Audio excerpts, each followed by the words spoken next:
ನನಗನ್ಸುತ್ತೆ ಕರ್ನಾಟಕ ರಾಜ್ಯದೊಳಗಡೆ ಸಿದ್ದರಾಮಯ್ಯ ಅನ್ನುವಂತ ಈ ಒಬ್ಬ ದಲಿತರ, ಹಿಂದುಳಿದವರ, ಅಲ್ಪಸಂಖ್ಯಾತರ ಧ್ವನಿಯಾಗಿ, ಧ್ವನಿ ಇಲ್ಲದ ಸಮಾಜದವರ ನಾಯಕನಾಗಿ ಸಿದ್ದರಾಮಯ್ಯನವರೊಂದು ಇತಿಹಾಸವನ್ನ ಸೃಷ್ಟಿ ಮಾಡಿದ್ದಾರೆ ಕರ್ನಾಟಕದಲ್ಲಿ. ಆ ಇತಿಹಾಸವನ್ನ ಅಳಿಸಿ ಹಾಕಬೇಕು ಅಂತ ಸಂಚುಕೋರೆಲ್ಲರೂ ಕೂಡ ಒಟ್ಟಾಗಿ ನಿಂತ್ಕೊಂಡಿದ್ದಾರೆ.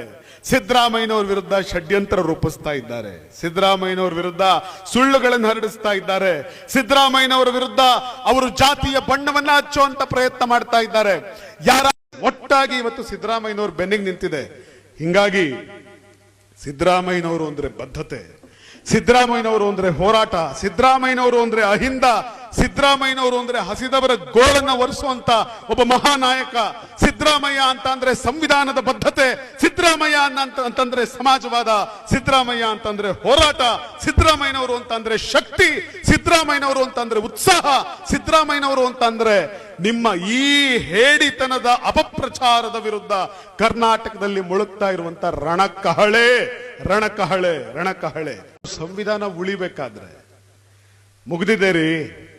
ಈ ರಾಜ್ಯಪಾಲರು ಈ ರೀತಿಯಾಗಿ ಸೇಡಿನ ಕ್ರಮಗಳನ್ನ, ಮೋಸದ ಕ್ರಮಗಳನ್ನ ಕೈಗೊಳ್ತಾರೆ ಅನ್ನೋದಾದ್ರೆ ನಾವೇನ್ ಬಾಯಿ ಮುಚ್ಚಿ ಕೂರೋ ಹಂಗಿಲ್ಲ. ಬೀದಿಗೆ ಇಳಿದು ಸಂವಿಧಾನ ಅಂಬೇಡ್ಕರ್ ಬರೆದ ಸಂವಿಧಾನ ಉಳಿಬೇಕಾದ್ರೆ ನಾವು ಬೀದಿಗೆ ಇಳಿಲೇಬೇಕು. ನಾವೆಲ್ಲರೂ ಕೂಡ ಬೀದಿಗೆ ಇಳಿಬೇಕು.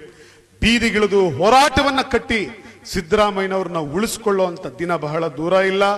ನಾವೆಲ್ಲರೂ ಕೂಡ ಬೀದಿಗಿಳಿಯೋದಕ್ಕೆ ತಯಾರಾಗಬೇಕಾಗಿದೆ. ನೀವು ತಯಾರಿದ್ದೀರಾ? ನೀವು ಬೀದಿ